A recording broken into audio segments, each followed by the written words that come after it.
Coba bayangin deh, ada sebuah pulau terpencil yang entah gimana bisa jadi jembatan waktu. Sebuah tempat di mana tiga orang dari tiga abad yang benar-benar berbeda, seorang pelaut dari masa lalu, seorang ilmuwan dari masa kini, dan seorang arsiparis dari masa depan ternyata saling terhubung oleh sebuah misteri kuno. Nah, inilah kisah Pulau Karampuang.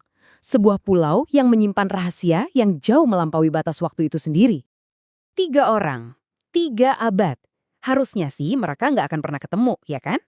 Tapi takdir kayaknya punya rencana lain. Di masa lalu, seorang pelaut menemukan sesuatu yang seharusnya nggak pernah ia temukan. Di masa sekarang, seorang ilmuwan mulai dihantui sama visi-visi aneh yang nggak masuk akal. Dan jauh di masa depan, seorang peneliti mendeteksi anomali energi yang mustahil. Dan semuanya berpusat di satu pulau kecil yang sama. Jadi, siapa sih mereka ini?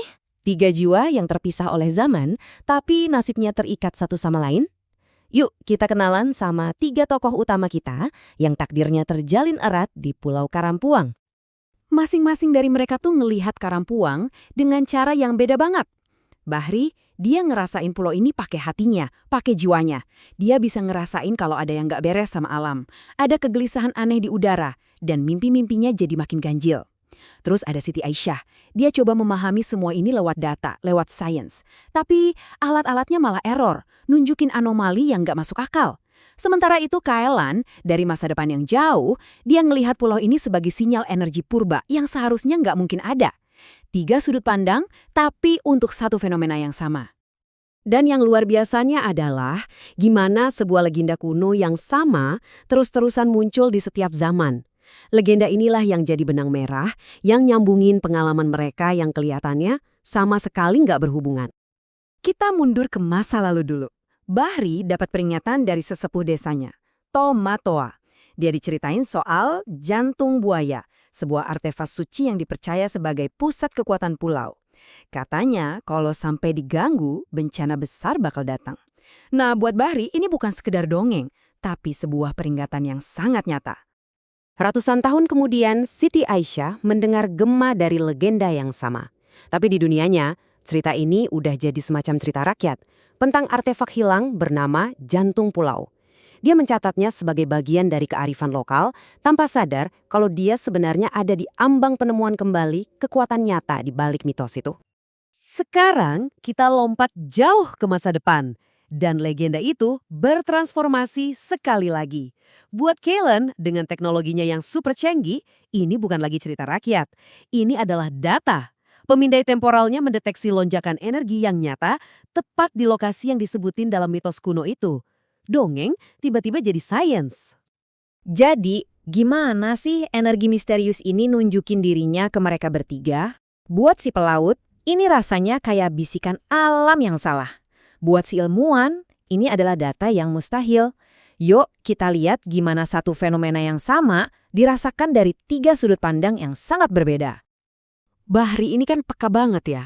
Dia nggak butuh alat canggih buat tahu ada yang salah. Dia bisa ngerasain itu di udara. Ikan-ikan tiba-tiba menjauh, hewan-hewan jadi gelisah. Tapi yang paling aneh tuh mimpi-mimpinya. Dia ngelihat visi tentang masa depan yang sama sekali nggak dia kenal. Dunia dengan menara-menara kaca, dan cahaya yang bergerak cepat. Tanpa sadar, dia lagi ngintip dunianya Siti dan Kailan. Nah, apa yang Bahri rasain sebagai kekuatan spiritual, itu diukur oleh Siti dan Kailan sebagai anomali ilmiah. Peralatan Siti mulai ngaco, mendeteksi fluktuasi elektromagnetik yang gak jelas, sementara Kailan dengan teknologinya yang lebih canggih bisa mendeteksi distorsi temporal, kayak ada riak di dalam kain waktu itu sendiri, dan bahkan proyeksi holografik samar dari masa lalu. Mereka semua menyaksikan hal yang sama, cuma diartikan dengan cara yang berbeda sesuai zamannya. Ternyata koneksi ini nggak acak loh. Ada dua lokasi suci di pulau itu yang seolah-olah bertindak kayak magnet. Yang narik ketiga orang ini melintasi waktu ke titik yang sama persis. Pertama, ada Gua Mangkara, sebuah gua bawah laut yang dianggap sakral. Disinilah Bahri menemukan artefak jantung buaya. Ratusan tahun kemudian, Siti Aisyah menemukan ukiran-ukiran kuno di dinding gua yang sama. Dan di masa depan, Kailan mendeteksi pesan holografik samar dari dalam gua itu, seolah-olah guanya sendiri adalah sebuah perekam sejarah. Terus, ada sumur Bujung Kayang, atau yang dikenal juga sumur jodoh. Bahri nemuin ukiran misterius di dekat sumur itu. Siti dengar legenda soal airnya yang konon punya 3 rasa berbeda. Dan Kak Elan, teknologinya mengonfirmasi kalau sumur itu adalah titik fokus energi kedua dengan sisa-sisa jejak temporal yang kuat. 2 lokasi, 3 garis waktu, 1 titik pertemuan. Disinilah semuanya jadi bener-bener aneh.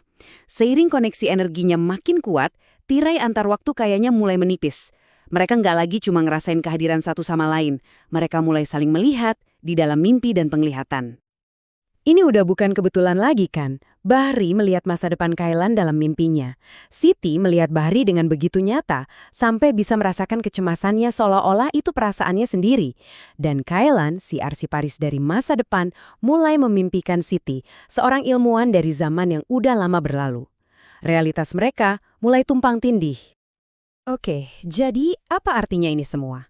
Apa ini cuma gema acak dari waktu, atau ada sesuatu yang lebih? Mungkin ilmu pengetahuan dari masa depan akhirnya bisa ngasih kita jawaban. Kak Elan mengajukan sebuah teori yang gila tapi revolusioner, kesadaran kolektif waktu. Coba bayangin pulau ini kayak semacam hard drive kosmik raksasa. Peristiwa dan emosi yang kuat, kayak rasa takutnya Bahri atau kegigihan Siti, itu meninggalkan jejak, semacam gema di dalam struktur ruang waktu. Nah, energi dari jantung buaya tadi fungsinya memperkuat gema ini, sehingga memungkinkan kesadaran mereka untuk saling menyentuh.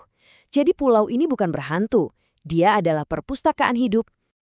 Ini membawa kita ke pertanyaan terakhir yang paling penting. Kalau teori tadi benar, apakah Kailan ini cuma seorang pengamat pasif yang lagi ngintip ke masa lalu?